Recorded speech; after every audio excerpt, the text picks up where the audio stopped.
മക്കളെ, ഈ കഴിഞ്ഞ റീനീറ്റില്ലേ നിങ്ങൾ വിചാരിച്ചതുപോലെ നിങ്ങൾക്ക് പെർഫോം ചെയ്യാൻ പറ്റിയിട്ടില്ല എന്നാണെങ്കിൽ അങ്ങനെയുള്ള കുട്ടികൾക്ക് വേണ്ടിയിട്ടാണ് ഈ ഒരു വീഡിയോ. നിങ്ങളുടെ മാക്സിമം എഫേർട്ട് ചിലപ്പോൾ ഈ കഴിഞ്ഞ 2026 നീറ്റിന് കൊടുത്തിട്ടുണ്ടാവും.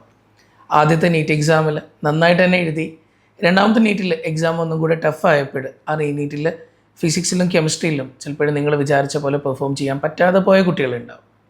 അത് കൂടാതെ ഓൾറെഡി എക്സാമിൻ്റെ ടെൻഷന്, സ്ട്രെസ്സ് എല്ലാം കൂടെ ആയിട്ട് ആ റീനീറ്റിൽ നിങ്ങൾ വിചാരിച്ച പോലെ നിങ്ങൾക്ക് സ്കോർ കിട്ടിയിട്ടില്ല. അങ്ങനെയാണെങ്കിൽ ഇപ്പോൾ നിങ്ങൾ ചിന്തിച്ചുകൊണ്ടിരിക്കുന്ന ഒരു കാര്യമുണ്ട്, ഓക്കെ കിട്ടുന്നൊരു കോഴ്സിന് പോയിട്ട് അതിൽ നമുക്ക് ഹാപ്പി ആയിട്ടിരിക്കാം. എനിക്ക് മക്കളോട് ആദ്യമേ പറയാനുള്ളത്, നിങ്ങൾ എന്ത് തീരുമാനം എടുത്താലും നിങ്ങൾക്ക് ഓക്കെ ആയിട്ട് ഫീൽ ചെയ്യുന്നുണ്ടെങ്കിൽ ഒന്നും മടിക്കേണ്ട. നിങ്ങൾക്കത് ബെസ്റ്റാണ്, എനിക്കത് ഓക്കെയാണ്, ആ ഒരു ഓപ്ഷനുമായിട്ട് മുന്നോട്ട് പോകാൻ റെഡിയാണ്. ഇപ്പം നമുക്ക് MBBS കിട്ടുന്നില്ല, സെൽഫിൽ MBBS പോവാം.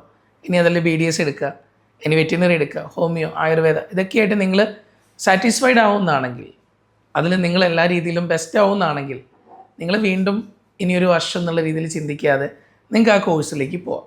ഇനി അതല്ല, എപ്പോഴെങ്കിലും അവിടെ മനസ്സിനെ അത് വേദനിപ്പിക്കുന്നതാണെങ്കിൽ നിങ്ങൾക്ക് ഇപ്പോഴും നിങ്ങൾ എടുക്കുന്ന തീരുമാനം എന്താ പറയുക, എൻ്റെ വർഷത്തിൻ്റെ കണക്കിലാണ്, അല്ലെങ്കിൽ എൻ്റെ വർഷം പോയില്ലേ, ഇനി അതല്ല ഇനി ഒരു എക്സാമും കൂടെ അവിടെ അറ്റംപ്റ്റ് ലിമിറ്റ് വരൂല്ലേ, ഏജ് ലിമിറ്റ് വരൂല്ലേ, ഇങ്ങനെയൊക്കെ ചിന്തിച്ചുകൊണ്ടിരിക്കുകയാണ് എനിക്ക് നിങ്ങളോട് പറയാനുള്ളത്. എന്തായാലും ഈ 2027 നീറ്റിൽ ഇപ്പോൾ ഏജ് ലിമിറ്റോ അറ്റംപ്റ്റ് ലിമിറ്റോ ഒന്നും വരാൻ ചാൻസ് വളരെ കുറവാണ്. 99% അത് വരാനുള്ള ചാൻസ് ഇല്ല. ഇനി അങ്ങനെ വരികയാണെങ്കിൽ അത് 28-29 തന്നെ നമുക്ക് സംഭവിച്ചേക്കാം. അപ്പോൾ ആദ്യം വേണ്ടത്, നിങ്ങൾ എടുക്കാൻ പോകുന്ന കോഴ്സിൽ നിങ്ങൾ സാറ്റിസ്ഫൈഡ് ആവുന്നതാണെങ്കിൽ മക്കളെ എടുത്തോ. ഇനി അതല്ല എന്നാണെങ്കിൽ നിങ്ങൾ ആ കോഴ്സിന് പോകാതിരിക്കുക. ഒരു തവണയും കൂടെ ട്രൈ ചെയ്യാനുള്ളൊരു മൈൻഡ് സെറ്റ് നിങ്ങൾ സെറ്റ് ചെയ്തെടുക്കുക. എന്നിട്ട് മക്കളെ ഇറങ്ങി തിരിക്കാൻ നോക്കുക. ഇതിന് JPCൻ്റെ സൈഡിൽ നിന്ന് എനിക്ക് പറയാനുള്ളൊരു കാര്യം, ഈ വരുന്ന ഓഗസ്റ്റ് 1 JPCയിൽ പുതിയൊരു ബാച്ച് സ്റ്റാർട്ട് ചെയ്യാൻ പോവാണ്. ആ ബാച്ചിൽ നിങ്ങൾ ഇതുപോലെ തന്നെ നല്ല മാർക്കുകൾ ഉണ്ടായിട്ടും നിങ്ങൾക്ക് എത്തിപ്പെടാൻ പറ്റാതെ പോയ കുട്ടികൾക്ക് ആ ബാച്ചിലേക്ക് ജോയിൻ ആവാം. ഇനി അതല്ല, ഞാൻ മുന്നേ ഒരു സൂപ്പർ 30 എന്ന് പറയുന്ന ബാച്ചിനെ കുറിച്ച് പറഞ്ഞിരുന്നു. ആ സൂപ്പർ 30ലേക്ക് നിങ്ങൾ വരാൻ ആഗ്രഹിക്കുന്നുണ്ടെങ്കിലും നിങ്ങൾക്കിപ്പോഴും ഒരു 4 കുട്ടികൾക്കോളം ആ ബാച്ചിലേക്ക് വരാം. ആ സീറ്റുകളും കൂടെ ഉണ്ട്. അത് കഴിഞ്ഞു. ഇനി JPCയിൽ വേറെ അഡ്മിഷൻസ് ഒന്നുമില്ല, ബാക്കി ബാച്ചൊക്കെ കംപ്ലീറ്റ് ആയി. അപ്പോൾ നിങ്ങൾക്ക് ഈ 2 ബാച്ചുകളാണ് ഇനി നിങ്ങളുടെ മുന്നിലുള്ളത്. ആർക്കെങ്കിലും വരുന്നുണ്ടെന്നാണെങ്കിൽ ഇങ്ങോട്ട് വരാം. എനിക്ക് ആദ്യം പറഞ്ഞു തരാനുള്ളത്, ഇവിടെ കുറഞ്ഞ കുട്ടികളേ ഉള്ളൂ. കേരളത്തിൽ ഇത്രയും വർഷങ്ങളായിട്ട് ശതമാനക്കണക്കിന് ഏറ്റവും കൂടുതൽ കുട്ടികൾ MBBSയിലേക്ക് എത്തുന്ന സ്ഥാപനം ഏതാ ചോദിച്ചു കഴിഞ്ഞാൽ അതിനൊരൊറ്റ ഉത്തരവേ ഉള്ളൂ, അത് നമ്മുടെ JPC തന്നെയാണ്. നിങ്ങൾ ഒരു ഇൻസ്റ്റിറ്റ്യൂട്ടിലും നിങ്ങൾ അവിടെ പഠിക്കുന്ന കുട്ടികളെ എത്രയാണെന്ന് ചിന്തിക്കാറില്ല. അവിടെ ഇത്രാമത്തെ റാങ്ക് കിട്ടിയിട്ടുണ്ട്, അവിടെ ഇത്ര റാങ്കുകളുണ്ട്, ഇത് മാത്രം നിങ്ങളൊക്കെ നോക്കിക്കാണുന്നത്.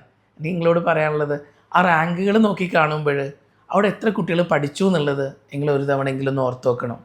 ആ പഠിച്ചതിൽ എത്ര പേര് ഗവൺമെൻറ് സീറ്റിൽ കയറി എന്നുള്ളത് നിങ്ങൾ ചോദിച്ചു നോക്കണം. JPCന് ചരിത്രം പറയാനാണെങ്കിൽ തുടങ്ങിയത് തന്നെ 110 കുട്ടികളിൽ നിന്നാണ്. ആ വർഷം തന്നെ 56 MBBSമായിട്ടാണ് JPC മുന്നോട്ടേക്ക് പോയത്, അതും ഗവൺമെൻറ് മെഡിക്കൽ കോളേജിൽ. അങ്ങനെയുള്ള യാത്രയിൽ രണ്ടാമത്തെ വർഷം 140-ൽ 61 പേര്. എല്ലാ വർഷങ്ങളിലും ഈ ഒരു പെർസെൻറ്റേജ് കേരളത്തിൽ ഒരു ഇൻസ്റ്റിറ്റ്യൂട്ടിൽ നിങ്ങൾക്ക് കാണാൻ പറ്റില്ല. കഴിഞ്ഞതിന് മുന്നിലത്തെ വർഷത്തിൽ 2024 JPCന് കേരള 20 റാങ്കും 55 റാങ്കും വന്നു. ഇതും 200 പേരിൽ നിന്നാണ്. അത് കഴിഞ്ഞ വർഷമായപ്പോൾ കേരള 7ാമത്തെ റാങ്ക്, ആദ്യത്തെ 100-ൽ 4 റാങ്കുകൾ. വലിയ സ്ഥാപനങ്ങൾ ആയിരക്കണക്കിനും 10,000-കണക്കിനും കുട്ടികളെ പഠിപ്പിക്കുമ്പോൾ ഇവിടെ 200 പേരിൽ നിന്നാണ് ഈ റിസൾട്ട് വരുന്നത്.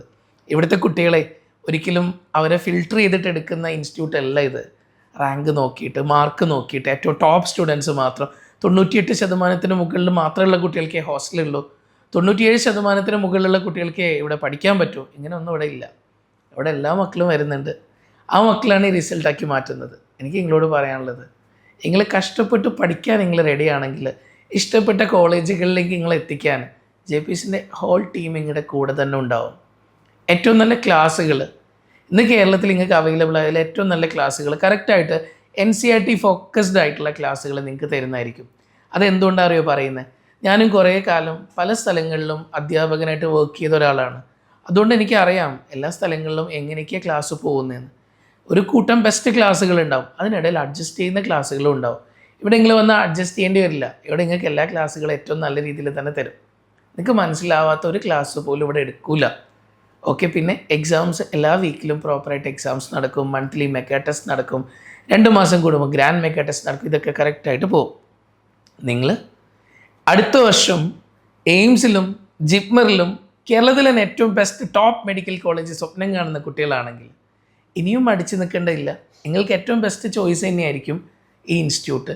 JP's ക്ലാസ്സിലേക്ക് നിങ്ങൾക്ക് വരാം. നിങ്ങൾക്ക് ഓരോ കുട്ടിക്കും പഠനത്തിനിടയിൽ നിങ്ങൾ തളർന്നു പോകുന്നുണ്ടെന്നാണെങ്കിൽ നിങ്ങൾക്കൊരു ഇൻഡിവിജ്വൽ കെയർ ആണ് വേണ്ടത്, നിങ്ങൾക്കൊരു സപ്പോർട്ടാണ് വേണ്ടത്.